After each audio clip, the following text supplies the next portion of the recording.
This drought emergency is dire.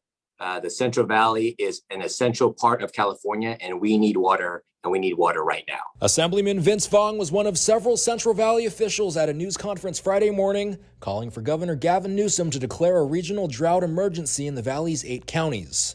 The call for action, organized by State Senator Andres Borges in Fresno. It would legally allow for the relaxation of certain regulatory, administrative, and environmental restraints so that we could begin to move water throughout the water system to the Central Valley and to Southern California. Assemblyman Fong argues the state has water stored away in the State Water Management Project, but it's not being used properly.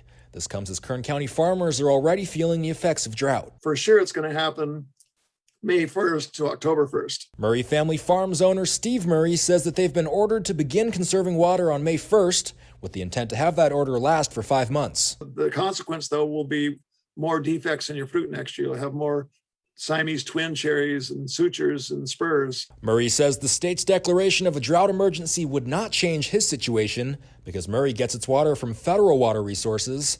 He says many other farms, however, use state-sourced water that would be able to benefit from an emergency declaration. The main source of water to Kern County is the State Water Project. Last week, Governor Newsom declared a regional emergency in Sonoma and Mendocino counties in Northern California. That only happened after those 2 counties made a plea to the governor, similar to the one in Fresno Friday morning. And hopefully that will indicate to the governor the seriousness of this crisis, and that we need to be proactive and move the water that we have right now to our communities. Now, the most severe type of water conservation isn't even the type that's being ordered on Murray Family Farms right now. They say in more severe drought conditions, they could be ordered to restrict their water use to the smallest amount of water possible in order to simply keep their trees alive. Alex?